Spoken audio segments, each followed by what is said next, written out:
स्वागत है NF news पर। मैं हूं आपके साथ रोहित। ये तस्वीरें जो मेरे बगल में चलते हुए आप देख रहे हैं, ये तस्वीरें देवभूमि उत्तराखंड से आई हैं। अब इन तस्वीरों के आने के बाद विधानसभा चुनाव को लेकर आप आसानी से कयास लगा सकते हैं कि क्या कुछ अभी से माहौल बना हुआ है। आज इन्हीं तस्वीरों पर चर्चा करेंगे। मेरे साथ वरिष्ठ पत्रकार पंकज प्रसून हैं। पंकज जी, जन जन की सरकार, जन जन के द्वार, ये क्या कॉन्सेप्ट है? ये तस्वीरें क्या कुछ बयां कर रही हैं? आज दो कार्यक्रम हैं और एक तो जन जन की सरकार जन जन के द्वार है। इसके तहत होता यह था कि पहले लोगों को कोई अगर समस्या हो तो लोग आते थे देहरादून अपनी समस्याओं को लेकर। पुष्कर सिंह धामी ने कहा कि नहीं, सरकार आपके द्वार जाएगी। सरकार अब लोगों तक पहुंच रही है, जिलों जिलों तक पहुंच रहे हैं। स्वयं मुख्यमंत्री जा रहे हैं और लोगों से पूछ रहे हैं कि आप यहां बताइए कि क्या समस्या, ताकि यहीं की यहीं मैं सुलझा दूं। आप लोग क्यों परेशान होंगे? आप आएंगे और सरकारी बाबू के पास जाएंगे, फाइल लगाएंगे, उसके बाद वहां से हम ऑर्डर करेंगे, कार्रवाई होगी, तब तो जमीन पर उतरेगा। तो उससे बेहतर यह है कि सरकार आपके द्वार पहुंचे। और ये खुद जा रहे हैं मुख्यमंत्री अलग अलग जिलों में, और आपको यकीन नहीं होगा, भीड़ स्वयं दिखा रहे हैं। आप देखिए कि अल्मोड़ा की यह तस्वीर है, एक एक जिले में कितनी भीड़ उमड़ रही है। यह तब होता है जब जनता का विश्वास सरकार के प्रति हो। मतलब सरकार गई और सरकार ने सारा इंतजाम कर लिया, अब जनता आ ही नहीं रही, तो इसका मतलब यह होता है कि जनता की नजर में सरकार की साख गिर गई है। और जैसे ही कोई मुख्यमंत्री पहुंचे और लोगों का हजूम उमड़ पड़े, तो समझिए कि ललायत हैं लोग और उनकी समस्याएं जरूर सुनी जाती है, तभी लोग आ रहे हैं। और ये अल्मोड़ा की तस्वीर दिखाई साफ साफ दे रहा है, इसमें मेरा कुछ कहना नहीं है जी।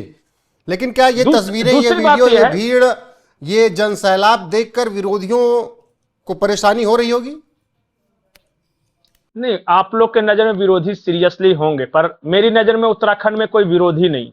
मैं साफ साफ आज बता देता हूं। नहीं, राहुल गांधी ने कमान संभाल रखी उत्तराखंड में, जाने की तैयारी करते रहते हैं, हालांकि पहुंच नहीं पाते हैं, जाते नहीं, आ गए। आज का भी कार्यक्रम डिले है। आज का भी कार्यक्रम 2-2.5 घंटे डिले कर दिया गया है। डिले तो वो करेंगे, ये तो भाई राजा बाबू है, राजा बाबू डिले करेगा। लेकिन उसका बाद मैं बता रहा हूं, ये संजोग देखिए, मैं दूसरा कार्यक्रम इसलिए आ रहा था कि मैं बिल्कुल फैक्ट्स बता रहा हूं, अपनी तरफ से कुछ नहीं। लक्ष्य रखा गया था कि एक पेड़ मां के नाम, जो ये योजना है, उसके तहत उत्तराखंड में 2 करोड़ पेड़ लगाए जाएंगे। क्या आपको पता है कि उस योजना के तहत 1 करोड़ 60 लाख पेड़ लगाए जा चुके हैं? 1 करोड़ 60 लाख हो गया, मतलब टारगेट अचीव करने वाला है उत्तराखंड। सोचिए, इस मामले में भी नंबर 1 है।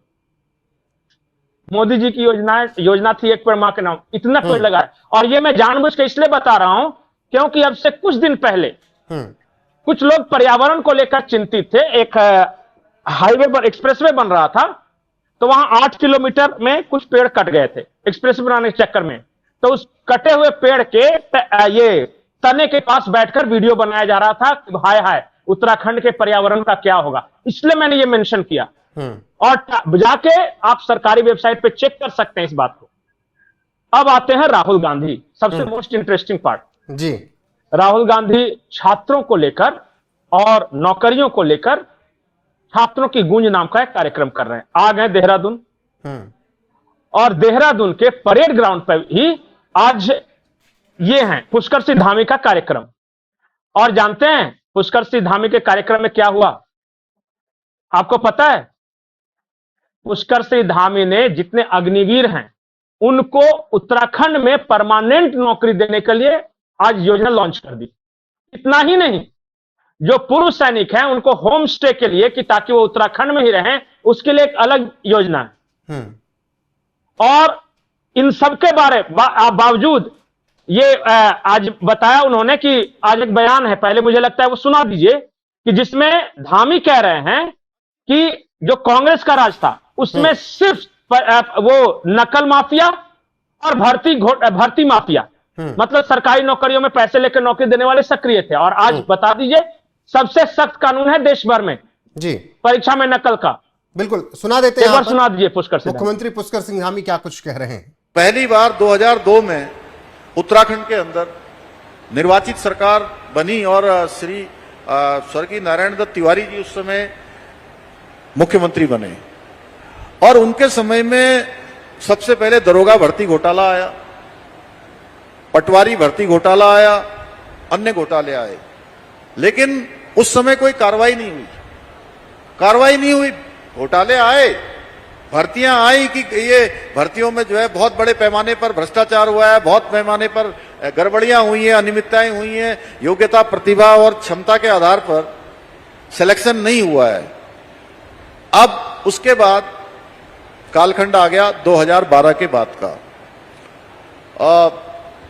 उस कालखंड में भी कांग्रेस की सरकार आई और यूके SSS का भर्ती का बड़ा घोटाला आया, जिसमें बड़ी गड़बड़ियां सामने आई। उसमें बीडीओ की भर्ती थी, अन्य भर्तियां थी, ऐसे उत्तराखंड टेक्निकल बोर्ड की भर्तियां थी, उन सभी में गड़बड़ियां पाई गई, लेकिन किसी में कार्रवाई नहीं हुई। भाइयों बहनों, हमारे समय में जैसे ही इन भर्तियों के प्रकरण आए, हमने सबसे पहले पूरे देश का सबसे सख्त नकल विरोधी कानून लागू किया और इस नकल विरोधी कानून में हमने उम्र कैद तक की सजा का प्रावधान किया और 100 से भी अधिक नकल माफियाओं को जेल की सलाखों के पीछे भेजने का काम किया, जो उत्तराखंड के इतिहास में कभी नहीं हुआ।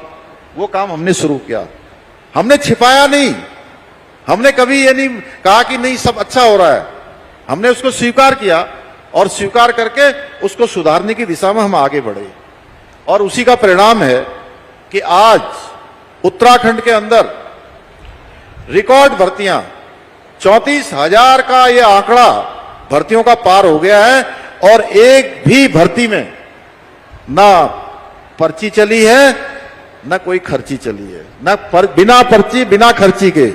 पंकज जी, एक तरफ मुख्यमंत्री पुष्कर सिंह धामी के कार्यक्रम में इस तरीके से जन सैलाब लगातार आ रहा है, अग्निवीरों को लेकर तमाम काम किए जा रहे हैं जिसकी तस्वीरें उत्तराखंड से आ रही हैं।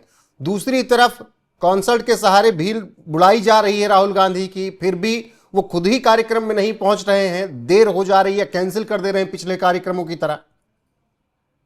उत्तराखंड में राहुल गांधी का 2 कार्यक्रम कैंसिल हो चुका है। इससे पहले वाला, ये वाला में अभी आए हैं, देखिए कितने घंटे का विलंब होता है। और इसके लिए कोई दूसरा दोषी नहीं। एक बार बहाना बनाया मौसम खराब का, और पहली बार और दूसरी बार वो विदेश, और तीसरी बार अभी आए हैं। मैं सिर्फ इतना कह रहा हूं कि मैं किसी की आलोचना नहीं कर रहा हूं, मैं सिर्फ इतना कह रहा हूं कि इससे नेता का सीरियसनेस पता चलता है। राहुल गांधी ने जब से अपने कार्यक्रम कैंसिल किए, तब से राजनाथ सिंह, अमित शाह और नरेंद्र मोदी आ चुके हैं। आज तक जिस दिन राहुल गांधी ने कार्यक्रम कैंसिल किया था कि मौसम खराब है, उसी दिन उसी वक्त पुष्कर सिंह धामी रोड के रास्ते से, सड़क के रास्ते से लोगों से मिल रहे थे। तो धामी के लिए मौसम खराब नहीं था, देश के प्रधानमंत्री के लिए मौसम खराब नहीं है, रक्षा मंत्री के लिए मौसम खराब नहीं है, गृह मंत्री के लिए मौसम खराब नहीं है, राहुल गांधी के लिए मौसम खराब हो जाता है। दरअसल उनका मौसम खराब है वास्तविक में वो, और इसके लिए मुझे सहानुभूति है कांग्रेस के प्रति। कांग्रेस कार्यकर्ता बेचारा क्या करे, वो बांस बल्ला टेंट समियाना लगाता है, लेकिन बाद में पता चलता है कि मौसम खराब हो गया तो वो क्या करे, उसकी मजबूरी समझिए। मैं आज आपको लिख के बता दे रहा हूं कि देश में प्रधानमंत्री बिजी हो सकते हैं, गृह मंत्री बिजी हो सकते हैं, बाकी सरकार के मंत्री बिजी हो सकते हैं, सरकार चलाने वाले ये पुष्कर सिंह धामी बिजी हो सकते हैं, लेकिन ये सब उत्तराखंड में आपको मिलेंगे प्रचार करते हुए। राहुल गांधी 1 या 2 बार आएंगे, इससे ज्यादा पिछले 5 साल में पहली बार आ रहे हैं, पता है कि नहीं? लगता होगा कि 1-2 बार में ही वो पूरा माहौल बदल देंगे।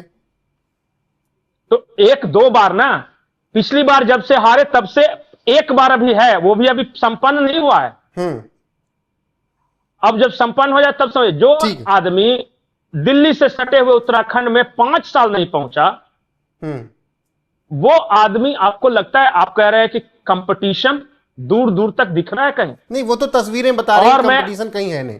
एक तरफ मुख्यमंत्री पुष्कर सिंह धामी के लिए जनता का जनसैलाब जी। और एक चीज और कह रहा हूं, मैं सरकार के वो आंकड़े ढूंढ रहा था कि पुष्कर सिंह धामी की सरकार में कितनी सरकारी नौकरियां मिली, सरकारी पदों पर परमानेंट नियुक्ति जो इन्होंने किया। 5 वर्षों में प्रदेश के 34,000 से अधिक युवाओं को परमानेंट सरकारी नौकरी दी गई है। 34,000 परमानेंट, बाकी ये सब नहीं, उनकी तरह नहीं कि ठग कि कह दिया कि सरकारी नौकरी देंगे और चुनाव बाद कह दिया कि हम तो रोजगार की बात किए थे, वो वाला नहीं चलेगा। नहीं, उनको तो बस युवा सरकारी नौकरी दी है और कोई नहीं ना। तो जाके देख लीजिए, वो अभी सारे युवाओं का मैं देख रहा था, कल का ही ये आंकड़ा आया है, ताकि बिल्कुल लेटेस्ट आंकड़ा है। अब बताइए कि कौन सी ऐसी सरकार थी उत्तराखंड में पिछली बार जिसने सबसे ज्यादा इंफ्रास्ट्रक्चर बनाया, जिसने सबसे ज्यादा सड़कें बनाई, जिसने सबसे ज्यादा लोगों को रोजगार दिया और जिसने सबसे ज्यादा सैनिकों को सम्मान दिया, जिसने भूमि कानून बनाए, जिसने घुसपैठियों को हटाया, जिसने अतिक्रमण हटाओ अभियान चलाया और 15 अमृत स्टेशन बनाए। और कुछ चाहिए तो बता दीजिए। नहीं, बिल्कुल। और बाकी और जनता सरकार बता स्वयं द्वार द्वार जा रही है, और बाकी सरकार स्वयं द्वार द्वार जा रही है लोगों से पूछने कि और जब द्वार द्वार जा रही है तो वहां जो काम तस्वीरें आ रही वो बता रही हैं कि काम क्या हुआ है और किस तरीके से जनता का विश्वास है। फिलहाल आप इन तस्वीरों को देखने के बाद, ये पूरी चर्चा सुनने के बाद क्या राय रखते हैं, कमेंट बॉक्स में जरूर बताइएगा। बने रहेगा हमारे साथ लगातार देश और दुनिया की हर एक अपडेट के लिए। अभी के लिए बस इतना ही। नमस्कार।